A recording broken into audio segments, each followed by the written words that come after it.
Hello friends, আমি Debjyoti. Sorry, অনেকদিন বাদে ভিডিও করছি এবং আপনাদের কয়েকজন আমাকে মেসেজও করেছিলেন শরীর টরীর ঠিক আছে কিনা, এবং so sweet of you guys.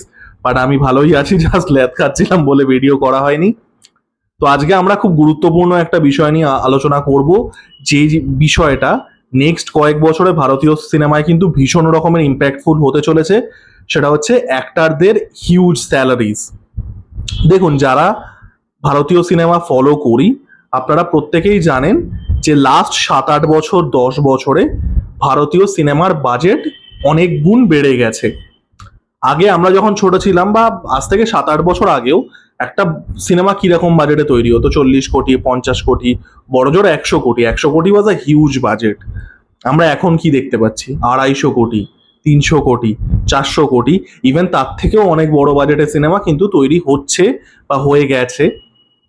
এবং আপাত দৃষ্টিতে দেখতে গেলে it is a good thing, কারণ সিনেমা একটা কালচারাল, মানে it's a commercial cultural medium, যেটা মানে সত্যজিৎ রায় বলতেন, সত্যজিৎ রায়ের কথায় it is a commercial art form, যেখানে কালচার এবং বিজনেস দুটো মেলবন্ধন ঘটছে। এবং মানে একটা বিজনেসের সব থেকে বড় লক্ষ্যটা কি? স্কেল আপ করা, তাই তো?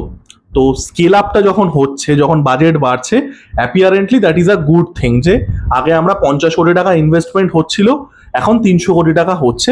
একটা বিজনেস এনভায়রনমেন্টে এটাই কিন্তু process, and that is scaling up. তাহলে সমস্যাটা কোথায়? সমস্যাটা হচ্ছে এই যে বাজেটটা বেড়েছে, বা এই যে স্কেলিং আপটা আমরা লাস্ট 7-8 বছরে দেখতে পাচ্ছি ইন টার্মস অফ বাজেট, সেটা কিন্তু থ্রু দ্য টেবিল নয়, যেটাকে শুদ্ধ বাংলায় আমরা বলি উত্তরোত্তর বৃদ্ধি পাওয়া। মানে প্রত্যেকটা জিনিস ইকুয়ালি বেড়েছে। মানে একটা সিনেমা যখন 50 কোটি টাকায় তৈরি হচ্ছিল, আর একটা সিনেমা যখন এখন 250 কোটি টাকায় তৈরি হচ্ছে, প্রত্যেকটা এলিমেন্ট 5 গুণ বেড়েছে তা কিন্তু নয়। একটাই সিঙ্গুলার কম্পোনেন্ট, সেটা ম্যাসিভলি বেড়েছে। বাকিগুলো হয়তো একই আছে, একটু বেড়েছে বা হয়তো একটু কমেও গেছে। একটাই ভ্যারিয়েবল বেড়েছে, সেটা হচ্ছে লিড অ্যাক্টর স্যালারি। আরো ভালো করে বললে লিড মেল অ্যাক্টর স্যালারি। ঠিক আছে, আমরা এখন কি দেখতে পাচ্ছি? একটা 250 কোটি টাকা বাজেটের সিনেমা দেখে মনে হচ্ছে হিউজ বাজেট, বা সেটার মধ্যে 150 কোটি টাকা হচ্ছে অ্যাক্টরের ফি। 270 কোটি টাকা বাজেটের সিনেমা, সেটা হচ্ছে 180 কোটি টাকা অ্যাক্টরের ফি। 300 কোটি টাকা বাজেটের সিনেমা তৈরি হচ্ছে, 300-400 কোটি টাকা। দেখে মনে হচ্ছে হিউজ বাজেট, বাট তার মধ্যে 200, 250, 300 কোটি টাকা কিন্তু অ্যাক্টরদের ফি। এবং এটা বলিউড, সাউথ, প্রত্যেক বড় স্টার কিন্তু এখানে প্রত্যেকের কথা বলা যায়। সেটা থালাপতি বিজয় হোক, সেটা থালা অজিত হোক, সেটা সালমান খান হোক, সেটা শাহরুখ খান হোক, সেটা প্রভাস হোক, সেটা আল্লু অর্জুন হোক, এভরিওয়ান। এবং আমি কিন্তু এখানে স্টারদেরকে ক্রিটিসাইজ করছি না, আপনাদেরকে কিন্তু বুঝতে হবে এরা বড় স্টার, এদেরকে আমি কিন্তু ক্রিটিসাইজ করছি না, এদের ফ্যান বেস আছে। আমি এই সিস্টেমটাকে ক্রিটিসাইজ করছি। এই যে উত্তরোত্তর বৃদ্ধি না পাওয়াটা, এবং একটাই কম্পোনেন্ট, একটাই ভ্যারিয়েবল এত বেশি বেড়ে গেছে, এবং একটা সিনেমা 60-70%, 75% বাজেট শুধুমাত্র লিড অ্যাক্টর নিয়ে নিচ্ছে, এবং এই যে একটা আপস্কেলিং এর অ্যালিউশন তৈরি করছে, সেটা কতটা ডেট্রিমেন্টাল, আমি এই সিস্টেমটাকে ক্রিটিসাইজ করছি। এবং this is a ticking time bomb. ঠিক আছে, ক্লিয়ার? এবার আমি যেটা সবসময় বারবার করে বলি, যে কোনো জিনিসের কে বুঝতে গেলে সেটার আগে কি ঘটেছিল সেটা বোঝা খুব দরকার, ইতিহাসটা বোঝা খুব দরকার।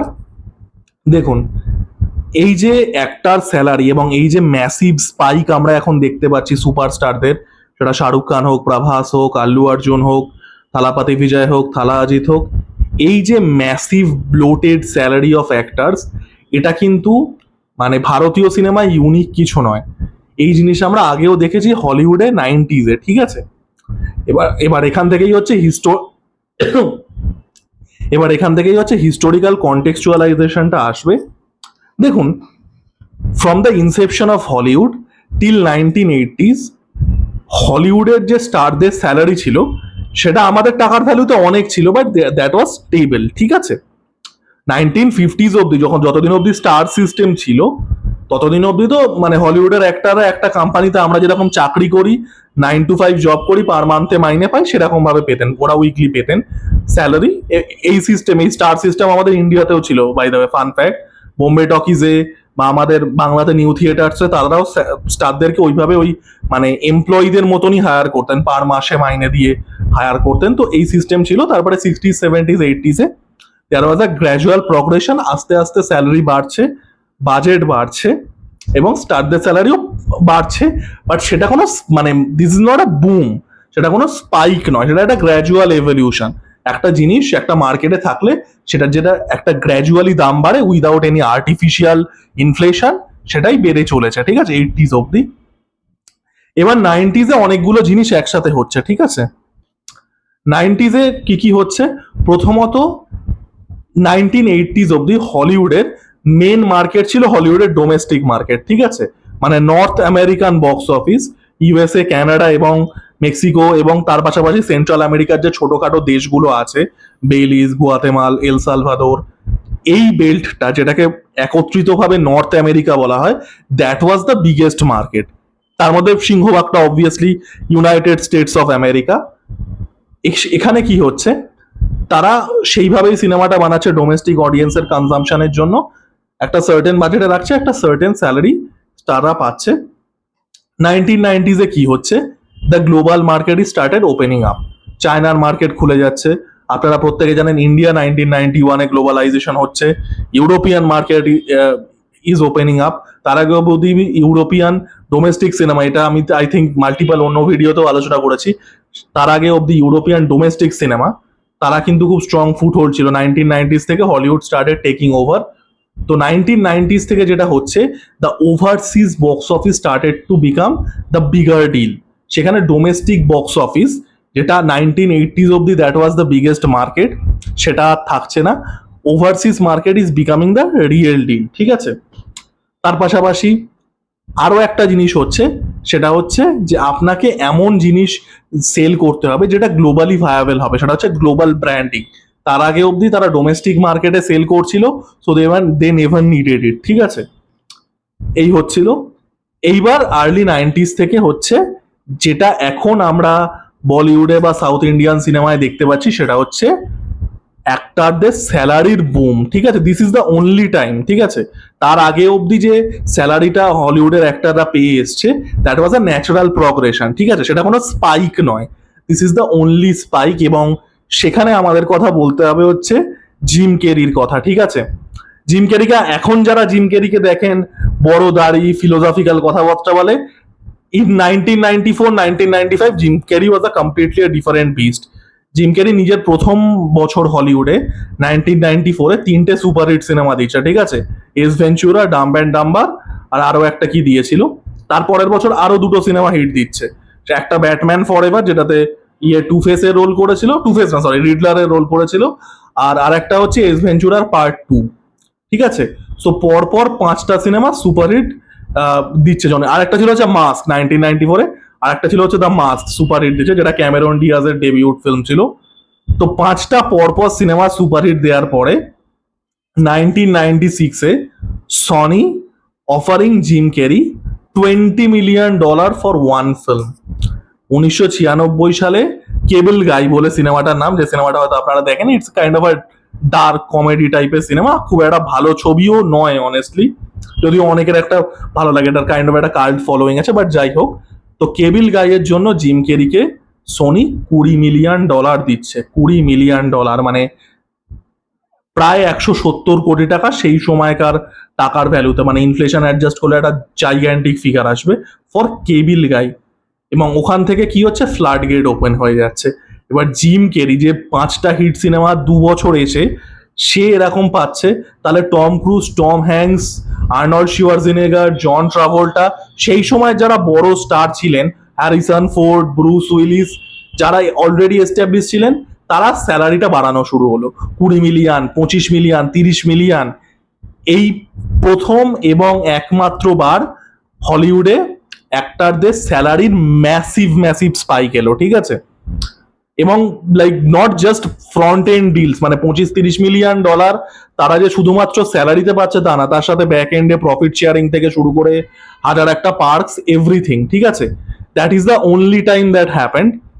এবং এটাতে কি হচ্ছে, বাজেট শুট আপ করে যাচ্ছে, যেটা যে সিনেমাটা 1993 বা 1994 একই স্টারকে নিয়ে $20 মিলিয়ন বানানো যেত, সেটাই 1998-এ বা 1999-এ $70 মিলিয়ন 80 মিলিয়ন লাগছে, because of all this things. ঠিক আছে, এক্স্যাক্টলি এই ফেজটার মধ্যে দিয়েই বলিউড এবং সাউথ ইন্ডিয়ান ফিল্মগুলো এখন যাচ্ছে। এই যে 300 কোটি টাকা বাজেট, তার মধ্যে 200 কোটি টাকা স্টারের স্যালারি, যে কত জিনিসগুলো আমরা দেখতে পাই, 400 কোটি টাকা বাজেট, 250 কোটি টাকা স্টারের salary. This was the phase for Hollywood in late 90s। ঠিক আছে, এবং এই বাবালটা খুব বাজেভাবেই বাস্ট করে। ঠিক আছে, পরপর পরপর ফ্লপ দেওয়া শুরু হয়। The the films goat bloated. কারণ যেটা বললাম, যে যে সিনেমাটা আপনি একই স্টার নিয়ে কয়েক বছর আগেও তার ফ্র্যাকশন বাজেটে বানাতে পারতেন, সেটাই এখন 4-5 গুণ বাজেটে আপনাকে বানাতে হচ্ছে।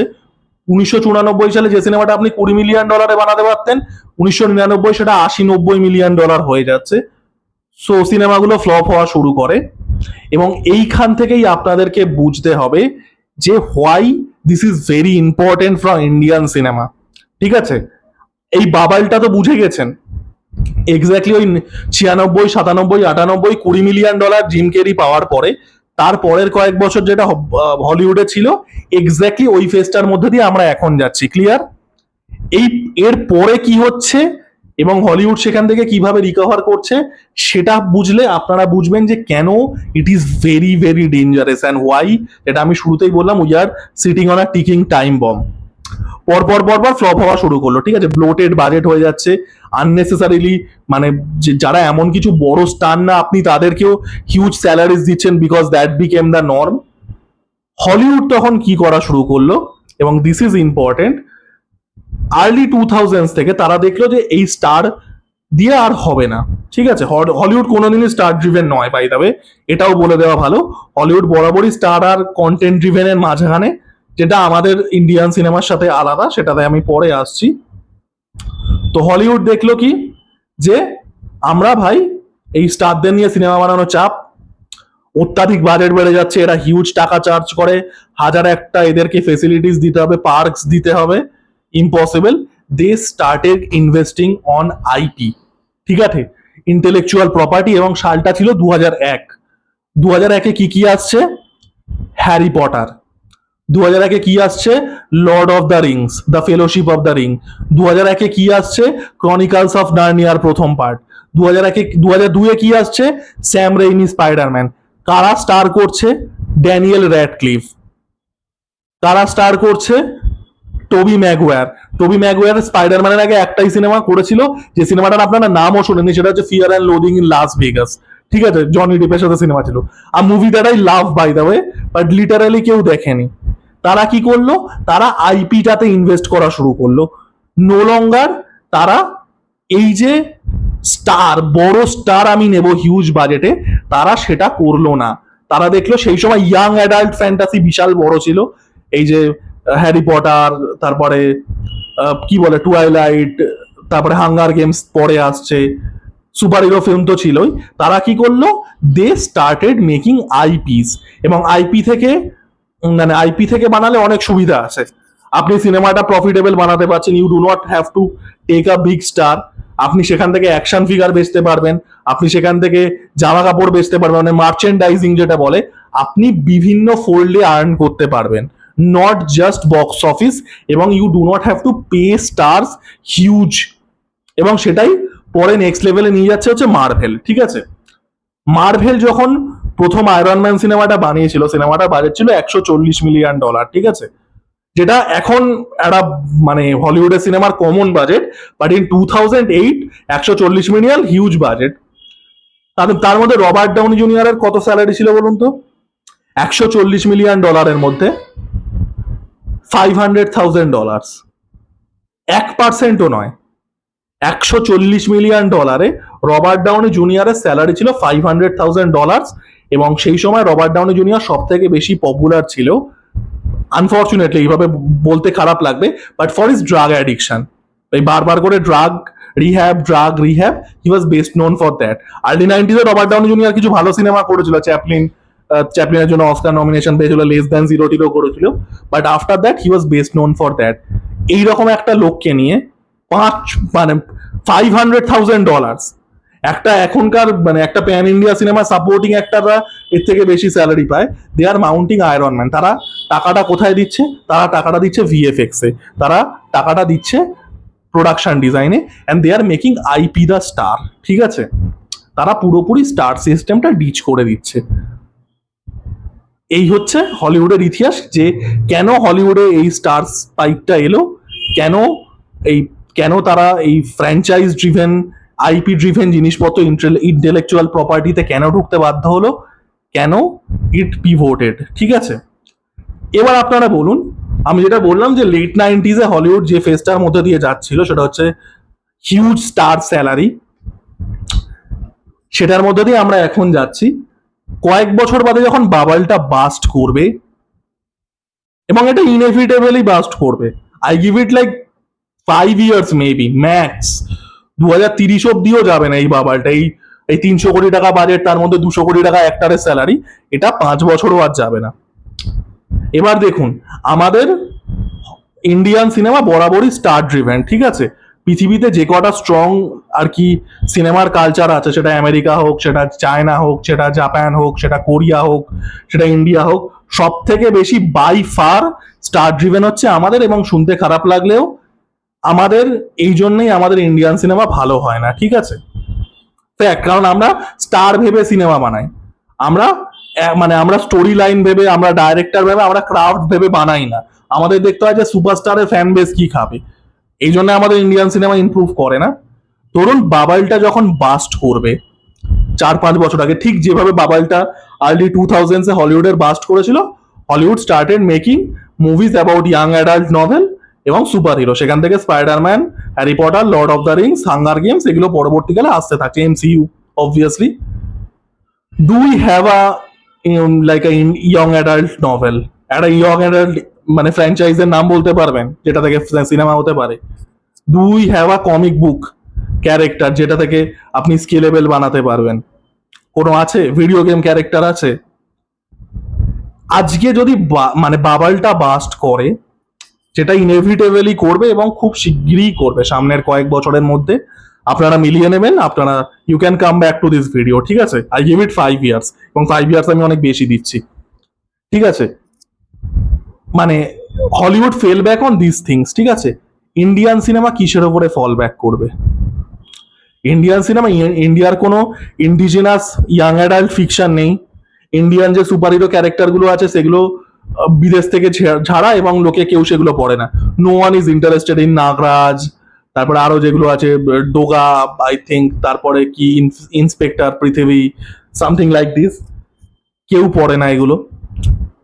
ইন্ডিয়ার কোনো ইন্ডিজিনাস ভিডিও গেম কালচার নেই। হোয়ার আর উই ফলিং ব্যাক অন?